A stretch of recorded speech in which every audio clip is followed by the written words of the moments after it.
الحمدللہ وکفا والصلاة والسلام علی عباده الذین اصطفى خصوصا علی افضلهم وخاتم النبیین محمد الامین وعلی آلہ واصحابہ اجمعین برحمتک یا ارحم الراحمین.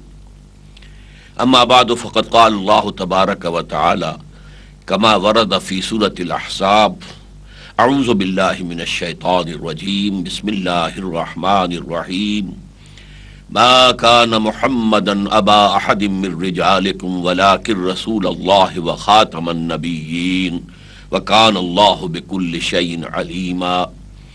وقال تبارك وتعالى كما ورد في سورة المائدة اليوم اكملت لكم دينكم واتممت عليكم نعمتي ورضيت لكم الاسلام دينا.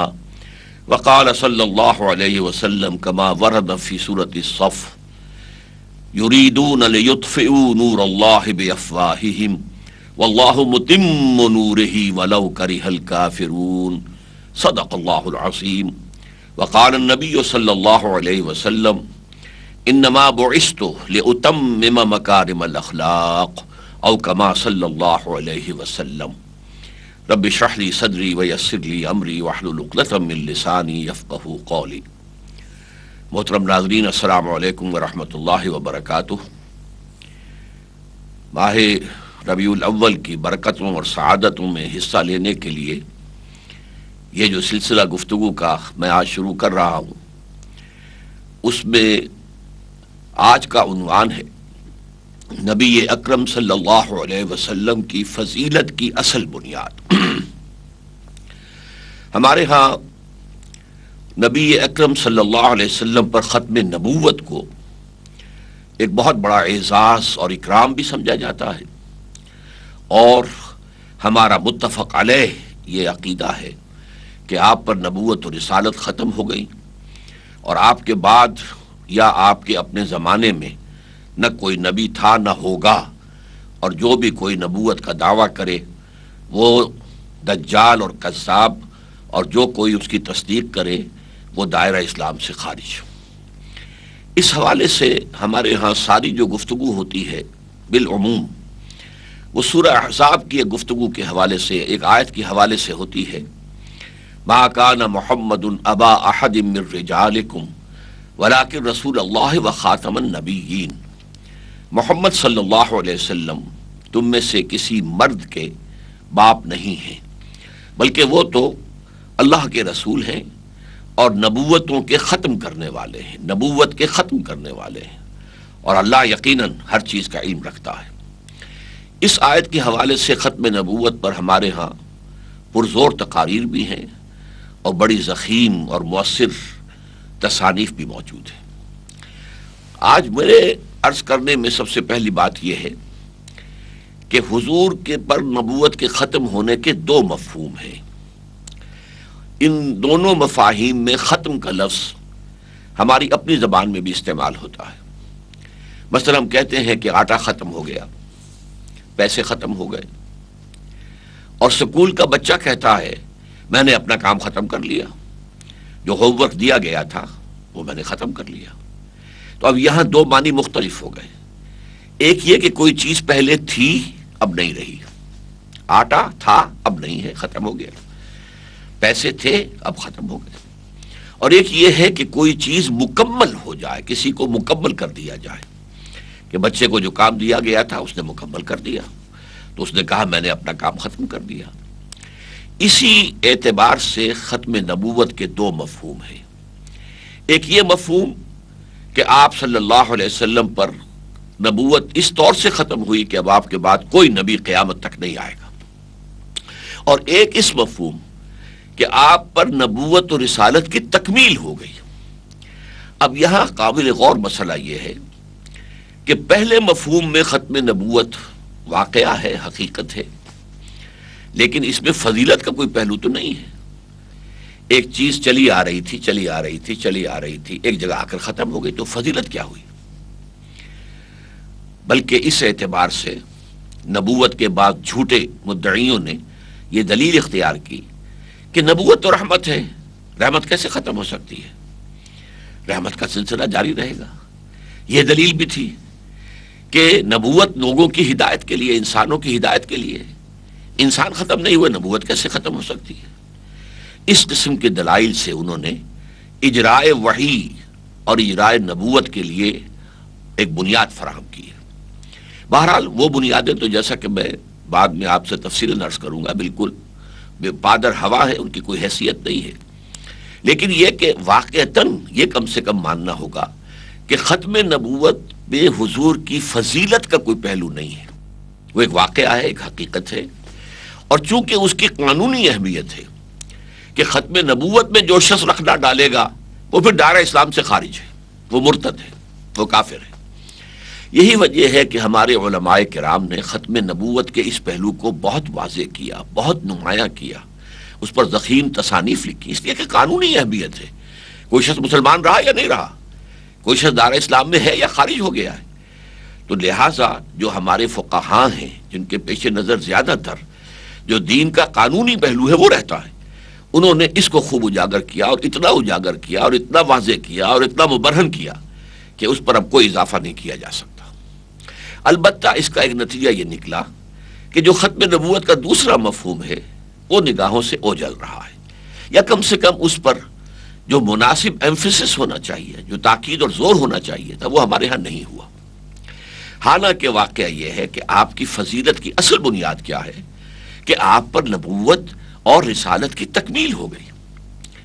یہی وجہ ہے کہ عام طور پر ختم نبوت کی تقاریر میں صرف سورہ احزاب کی وہ آیت استعمال ہوتی ہے، حالانکہ ختم نبوت کے لیے میرے نزدیک جو اس سے زیادہ بڑی دلیل ہے وہ انشاءاللہ اس سلسلہ خطابات کے اندر آپ کے سامنے آئے گی، لیکن میں یہاں آپ کے سامنے یہ چیز لے آنا چاہتا ہوں کہ یہ اکمال اور تکمیل اور اتمام اور تتمیم، یہ عربی کے دو الفاظ جو ہیں، اکمال مکمل کر دینا، تکمیل اور زور سے مکمل کر دینا، اتمام پورا کر دینا، تتمیم پورے اہتمام سے پورا کر دینا، تو یہ دونوں الفاظ نبی اکرم صلی اللہ علیہ وسلم کے ضمن میں قرآن حکیم میں بہت کثرت سے آئے۔ مثال کے طور پر دیکھیے، سورہ مائدہ میں فرمایا الیوم اکملت لکم دینکم، اکمال، آج کے دن ہم نے تمہارے دین کو تمہارے لیے کامل کر دیا، واتممت علیکم نعمتی، اور اتمام کر دیا تم پر اپنی نعمت کا، ورضیت لکم اسلام دینا، اور اب ہمیشہ کے لیے تا قیام قیامت میں نے تمہارے لیے پسند کر لیا ہے دین اسلام کو۔ اب یہاں دیکھیے اکمال، اتمام، الیوم اکملت لکم دینکم، آج کے دن میں نے تمہارا دین تمہارے لیے تم پر کامل کر دیا، اور نعمت ہدایت، یہاں پہ لفظ نعمت آیا ہے، اتممت علیکم نعمتی، لیکن نعمت سے مراد اصل میں کیا ہے؟ ہدایت۔ اس لیے کہ اچھی طرح سمجھ لیجئے کہ دنیا کی کوئی شے نعمت نہیں ہے جنہیں ہم نعمتیں سمجھتے ہیں جبکہ نعمت ہدایت موجود نہ ہو۔ صحت نعمت ہے، لیکن اگر ہدایت نہیں ہے تو اس صحت کو انسان حرام کاموں کے اندر صرف کرے گا، حرام کمائی میں لگائے گا، غلط کام میں جائے گا، تو پھر یہ نعمت کہاں رہی؟ یہ تو زحمت ہو جائے گی۔ جتنا زیادہ صحت مند ہوگا اتنی ہی برائی کمائے گا، اتنی ہی حرام خوری کرے گا، ہو سکتا ہے اتنی ہی حرام کاری بھی کرے۔ اسی طریقے سے اولاد کو اگر ہدایت نہیں تو وہ نعمت کہاں رہی؟ وہ صدقہ جاریہ کہاں بنا انسان کے لیے؟ بلکہ ہو سکتا ہے کہ انسان مسئول ہو جائے اگر اولاد کی تربیت میں، جیسے قرآن کہتا ہے قو انفسکم واہلیکم نارا، اگر اولاد کی تربیت میں کمی خود رہ گئی ہے والدین کی طرف سے تو وہ مسئول ہوں گے، ذمہ داری ہو جائے گی، اور اللہ کے ہاں وہ اولاد کی نعمت ان کے لیے زحمت ثابت ہوگی۔ اس طرح مال اگر کسی کے پاس زیادہ ہے، اللہ نے دیا، ہم سمجھتے نعمت ہے، محض مال نعمت نہیں ہے جب تک کہ نعمت ہدایت نہ ہو، اس لیے کہ زیادہ مال ہوگا زیادہ عیاشیاں کرے گا، زیادہ جو ہے انسان دنیا کے اندر کھل کھیلے گا، زیادہ غلط کام کرے گا۔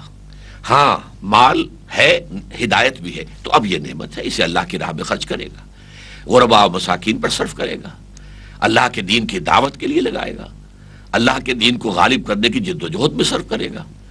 تو گویا کہ کوئی نعمت دنیا کی نعمت نہیں ہے جب تک اس کے ساتھ نعمت ہدایت موجود نہ ہو۔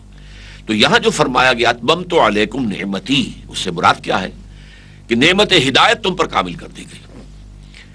قرآن مجید میں نعمت جو ہے وہ کامل ہو گئی، یا نعمت ہدایت کامل ہو گئی۔ اچھا، میں دوسری آیت کا حوالہ دوں۔ سورہ صف میں فرمایا یریدون لیطفئوا نور اللہ بافواہہم واللہ متم نورہ ولو کرہ الکافرون۔ اب دیکھیے یہاں تتمیم آ گیا، تتمیم، متم، پورا کرنے والا۔ یہ لوگ چاہتے ہیں، اور یہ مضمون دو جگہ پر آیا ہے، سورہ صف میں بھی اور سورہ توبہ میں بھی، اور دونوں جگہ اس سے پہلے یہود کا ذکر ہے۔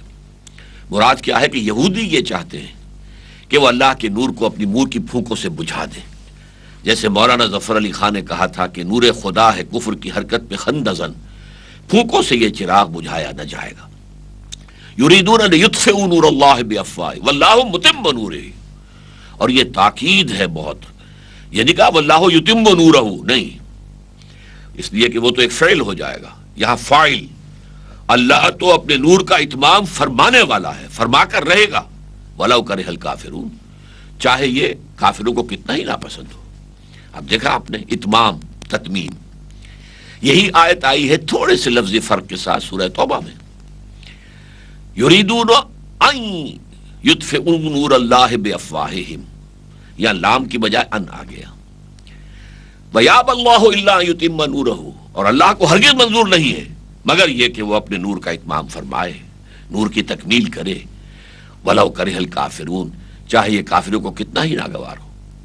اب یہ اکمال، تکمیل، اتمام، تتمیم، اور اسی طرح حضور کی ایک بڑی پیاری حدیث ہے، انما بعثت لأتمم مکارم الاخلاق، مجھے تو اس لیے بھیجا گیا ہے کہ اخلاق کی جو اچھائیاں ہیں، اعلیٰ اخلاق، عمدہ خلق، میں اس کی تتمیم کر دوں۔ اتممہ، یہ بھی تتمیم سے ہے، لأتمم مکارم الاخلاق، تاکہ میں اخلاق کی بلندیوں کو مکمل کر دوں۔ یعنی یہ کہ اخلاق حسنہ تو تمام انبیاء کے تھے، اور بعض اعتبارات سے ہر ایک جو ہے وہ بہت نمایاں ہے۔ حضرت ایوب علیہ السلام کا صبر، حضرت ابراہیم علیہ السلام کا صدق، آپ بولتے جائیے، لیکن یہ کہ تمام انبیاء میں جو بھی مکارم اخلاق تھے وہ سب جمع ہو گئے ہیں بڑے حسین توازن اور اعتدال کے ساتھ ذات محمدی علیہ صاحب الصلاۃ والسلام میں، انما بعثت لأتمم مکارم الاخلاق۔ تو یہ آیات جو ہیں اور یہ حدیث نبوی یہ اشارہ کر رہی ہے اس بات کی طرف کہ اصل میں جو فضیلت ہے وہ اکمال دین اور اتمام نعمت ہدایت کی ہے۔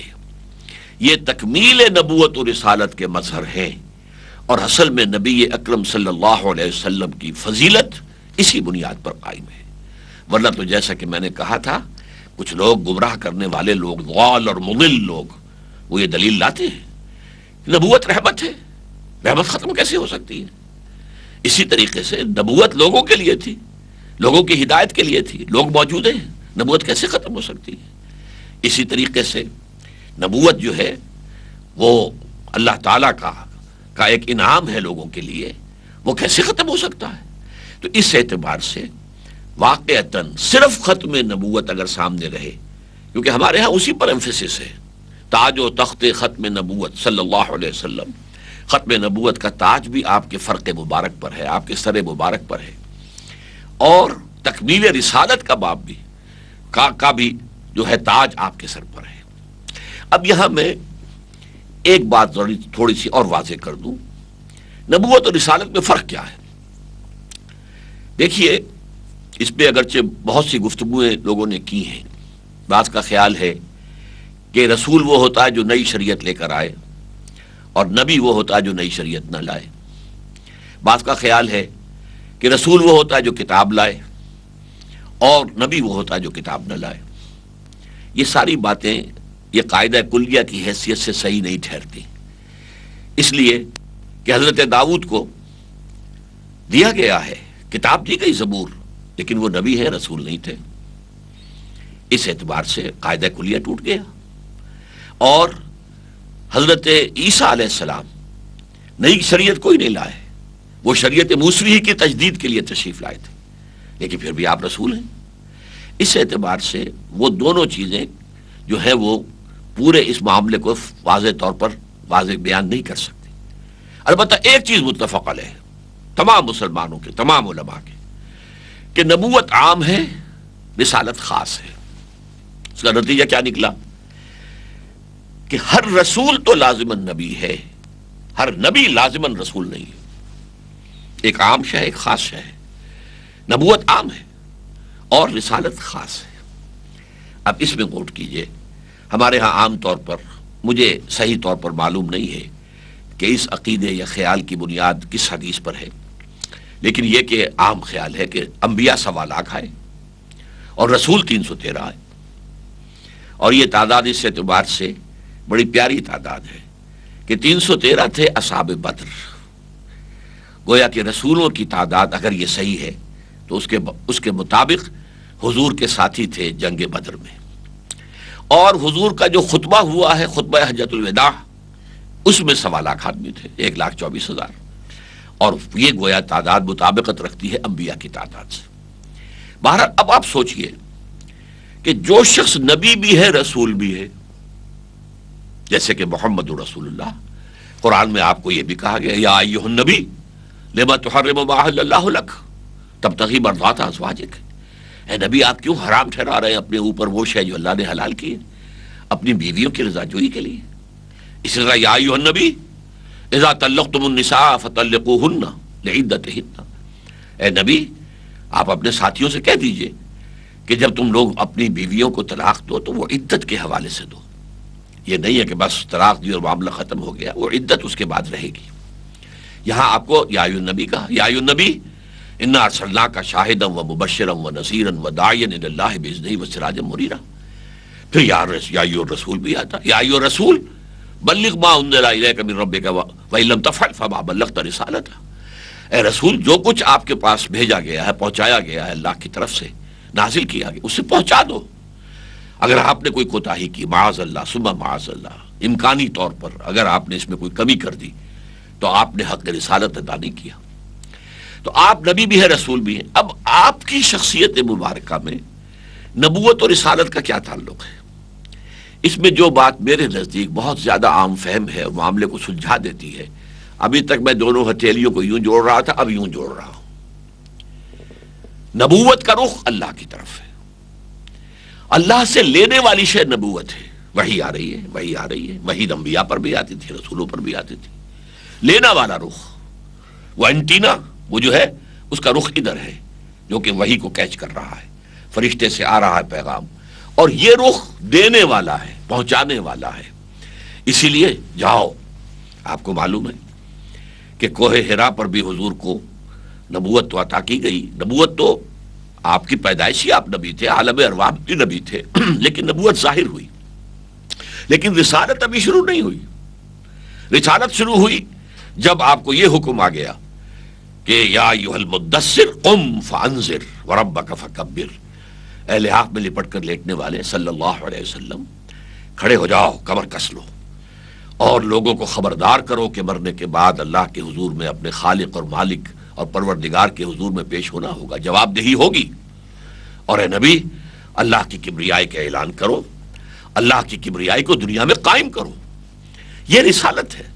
تو گویا کہ جب کہ سورہ علق کی ابتدائی 5 آیات نازل ہوئیں تو یہ آغاز ظہور نبوت تھا، ابتدائی نبوت نہیں، پھر نوٹ کر لیجئے، نبی پیدائشی نبی ہوتا ہے لیکن ظہور ہوتا ہے اس کا، جیسے آم کا درخت آم ہی کا ہے، پودا بھی تھا تو آم ہی کا تھا، ایک وقت میں وہ درخت میچور ہوتا ہے، اس پر آم لگتا ہے۔ اسی طریقے سے حضور اگرچہ عالم ارواح میں بھی نبی تھے اور اس کے بعد آپ پیدا ہوتے ہی نبی تھے، لیکن نبوت کا ظہور کب ہوا؟ جب یہ آیات نازل ہوئی۔ لیکن رسالت یا ایھا المدثر قم فانذر وربک فکبر۔ تو اس اعتبار سے اب ہم غور کریں گے کہ اس پہلو سے نبوت کی تکمیل کے کیا مظہر ہیں۔ حضور پر نبوت بھی کامل ہوئی، رسالت بھی کامل ہوئی، یہ دونوں حصے کامل ہو گئے۔ تو اس پہلو سے نبوت کے اعتبار سے تکمیل نبوت کے کیا مظہر ہیں، کیا اس کے اساسات ہیں، کیا بنیادیں ہیں، اور اس پہلو سے یعنی رسالت کے اعتبار سے آپ پر تکمیل رسالت کے کیا مظہر ہیں، یہ میں آپ سے تفصیلاً انشاءاللہ تعالی ان خطابات کے اندر گفتگو کروں گا، اور یہ میں آپ سے عرض کر دوں کہ ختم نبوت پر اصل دلیل یہ ہے، جب ایک پانی گلاس کے اندر پانی بھر گیا ہے، گلاس اب کہاں ڈالا جا سکتا ہے اس میں کچھ؟ جب گلاس پورا بھر گیا اب اس میں پانی مزید نہیں ڈالا جا سکتا۔